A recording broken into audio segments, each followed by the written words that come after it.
What is going on YouTube? It is your boy MrBaboon back with a reaction video. We are reacting to animals in space. A brief history. We have reacted to this channel before.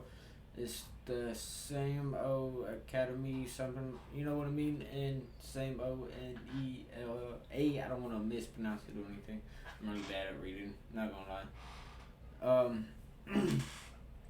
Link will be down in the description. Video link will be down there. The channel link will be down there in the description. Let me know if you guys seen the Call of Duty trailer that's released. I think it was today or something like that. It's like a 44-second trailer, but it looks like it's coming out November 11th. So let me know if you guys or November 10th, November 11th, something like that. Let me know if you guys are excited for that. I think I will be getting the Call of Duty game this year, and I think I will be doing some videos on it, hopefully. Try to learn how to edit while I'm doing it, like do the stream, upload the stream, or save the stream to the computer or something like that, and then upload it, and then try to edit, maybe, something like that, you know? I don't know, I'll figure something out. Unless you guys got any tips, let me know down below in the comments. So like, comment, subscribe, let me know what you guys think. I think without that being said, let's go and get into this.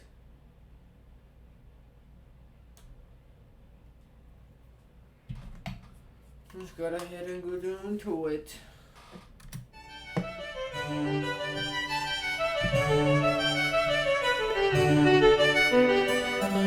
Hey kids, animal test subjects have always been an important facet of science, since they allow us to study physiology in more destructive ways than we could get away with on humans. So it should come as no surprise that, over the years, there's been a lot of creatures haphazardly thrown at the cosmos against their will. Here's a bunch of smelly animals that achieve more in their short lives than you ever will. Quick disclaimer, this is by no means a comprehensive list, not even close, we'd be here all day if it was. More so just a highlight reel of the ones I found the most interesting. So the Great Zoo in the Sky was first founded in 1947 when the US launched a craft containing a bunch of fruit flies 68 miles into the air in order to see what kind of horrible mutants would get made from all the cosmic radiation up there. Unfortunately, they were totally fine, so the Earth was like, hey, living things can go into space and not die instantly, supple. And the next year they decided to send up a rhesus macaque named Albert, which it seems kind of like jumping the gun to go from barely alive specks to basically a person in one step. If it were me, I would have thrown like a frog or a gerbil in between there, but whatever, I'm no cosmopolitan. Anyway, Albert died of suffocation on the way up and never really made it to space alive. Fun fact, this rocket was actually a V-2 missile stolen from the Germans after World War II. So just in case any of you have any sympathy for those Nazi characters, they're technically responsible for the death of a poor innocent space monkey. Pretty condemning if you ask me. But I guess the US felt pretty bad about it, so they decided to deal with their grief by naming the next monkey Albert II. Pretty unhealthy coping mechanism according to my shrink, but she also thinks Punk is dead, so what does she know? This Albert actually made it into space alive through a grand effort incorporating all the incredible cutting-edge technology that the atomic era had to offer. And after all that, they goofed on the parachute, so Albert II turned into a fine red mist on impact, which just goes to prove the age-old adage, you can lead a monkey to space, but you can't make him land. There were a few more Alberts after this. Albert III fucking exploded. Albert IV made it up, but he had another tissue paper parachute what don't work for heck, so he's out. Albert V, yet again, bad shoot, liquefied on impact, until finally, in 1951, on Albert number 6, they figured out how to make a big blanket that consistently makes you not immediately die when you fall from the sky, and the monkey was recovered alive from the capsule, alongside his 11 mouse roommates. Of course, he died 2 hours later, but hey, still counts. Earlier that same year, Russia launched two little pupniks named Tsigan and Dzik, both of whom came back unharmed. These two were the first vertebrates to ever leave Earth and come back alive. Then in 57, the Reds snagged another achievement by putting the first living thing into orbit, besides the bacteria clinging to Sputnik 1, but they're losers, we don't talk about them. Specifically, they launched one brave and daring dog from the streets of Moscow, probably the most famous animal to ever go into space. You know its name well. That dog is, of course, Airbud. Unlike those other guys we talked about, Laika was never planned to be recovered intact, since we barely knew how to put something into orbit by this time, let alone bring it back. But they still wanted to make sure she stayed alive long enough to at least reach space. So before the mission, they put her through the most rigorous canine space camp that Russia had to offer, throwing her in a centrifuge for a while to get her used to G-force, making her cage progressively smaller to get her used to cramped spaces, which made her just not shit anymore at all, but that's a different story. They also switched her diet to a special high nutrition gel that she would have eaten after takeoff, had her brain not crapped out from overheating within the first few hours. In 59, the US strapped 2 monkeys to the nose cone of a Jupiter missile and actually got them back alive afterwards, which is crazy mostly because these things withstood 38 Gs of acceleration. For context, that's the force that makes even trained pilots lose consciousness times 4, or this thing times 12, or roughly the same forced experience when you realize that's not a normal speed bump, but one of those evil tiny ones that ruin your life. You know the ones. Well, that's what you get for doing 25 near a hospital, Sam. Well, hey, good thing I'm already here considering the ballistics test that just went down between the roof of my car and my frickin' skull. Jesus. So in 61, we graduated from monkeys to great apes, sending up a chimpanzee named Ham. Remember Space Jams? I do want to say, I really like the way he does these videos and everything. Make sure you guys do go over to his channel to subscribe and like the videos that he puts out and everything. He really does a good job. I wish I could figure out and learn how to put stuff like this together and stuff, but I don't know how I would even get started with. I don't know how I would tell, you know what I mean? So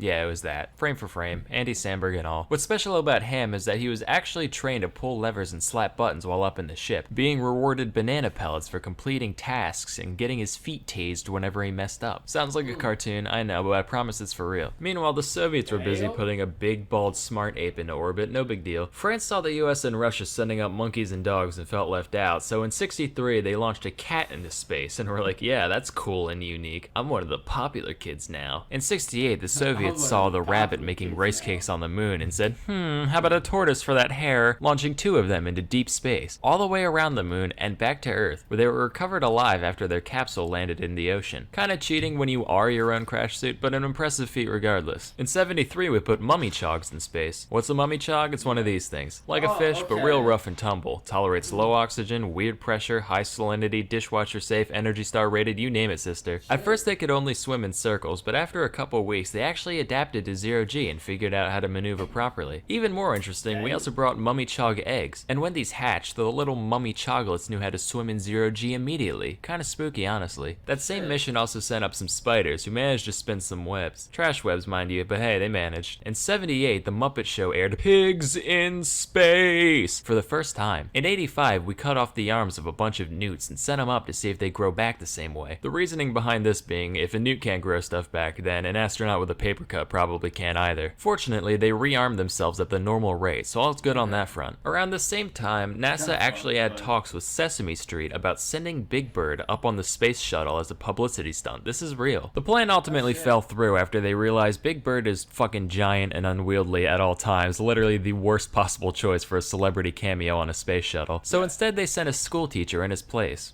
And then the Challenger fucking exploded. Let me reiterate. There is a timeline not too far from this one where Big Bird is a casualty in the single worst astronautical disaster in history. A tiny evil part of me almost wishes that happened. Like, that's just so indescribably absurd. In the early 90s, we sent up some baby jellyfish to grow up in space just for laughs. They figured out how to maneuver just fine, but when we brought them back down, they literally didn't have a concept of gravity and couldn't orient themselves properly in their new environment. Which, being a jellyfish is the easiest thing there is. You just kind of exist, maybe squirm a little now and then. So when you manage to somehow mess that up, you know things have gone seriously wrong. In 2003, the US sent up a bunch of invertebrates, including silkworms, spiders, carpenter bees, and harvester ants. Whoops, they exploded. In 07, some tardigrades went up, totally exposed to the vacuum of space for 10 days, which, surprise, surprise, they were fine. On that same mission, a cockroach gave birth, creating the first organism that we know of to ever have been conceived outside of Earth. And finally, in 2018, Elon Musk sent a big basket of mice to the International Space Station. Just, 'cause he can. So those are just a handful of God's creatures who got to experience the majesty of not knowing up from down. If you're like me, you're probably a little jealous. Why does an ugly ape get to go into space, but I don't? Well, I wish to bear witness to the music of the spheres firsthand, in a way that a lower creature could never appreciate. You know why you feel like that? Because you're a nerd. And what better way to fill that space-shaped space in your shriveled nerd heart than a vast collection of high-quality documentaries? That's why you need to try CuriosityStream. CuriosityStream was founded... Really good video though. I really enjoyed it. We got 3 more videos to do. Another one is by the same channel right here with Same Radio. We just gonna call it same, okay? So we got another video to do by Sam, and then we got 2 more videos to do, which I think I probably will end up be doing those tonight, so that way I can have bang, bang, bang. You know what I mean? And I'll probably also record tomorrow, most likely as well. So get 4 more videos, maybe even 5, something like that. Who knows? And then record another. Yeah, you gotta see. I'm just gonna record, and then take like a little break. Try to focus on the streaming. If I'm being honest, real fast, I'm just trying to get like a lot of videos stacked up, and I'm gonna keep doing that and keep doing that. So that way, when the Call of Duty comes out, I can focus on streaming that Tuesdays, Thursdays, and Fridays up on Twitch, right? And also, while that's going on, while I'm focused on doing that, videos, I will still have videos that I can still come out with Monday, Wednesday, Friday for the reaction videos.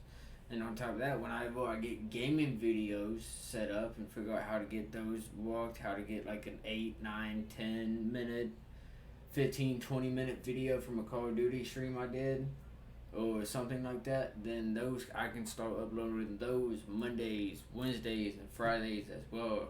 You know what I mean?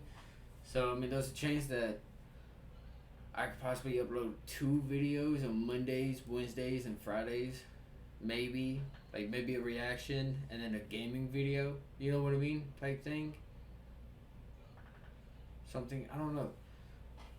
I don't know. Do something like that. I don't know. Let me know what you guys think about that in the comments. Like, comment, subscribe. I'll see you guys in the next one. Positivity is key. Motivation is key. Happiness is key. I'll see you guys in the next one. You guys stay safe. Watch out for each other. You guys stay safe. I'll see you guys in the next one.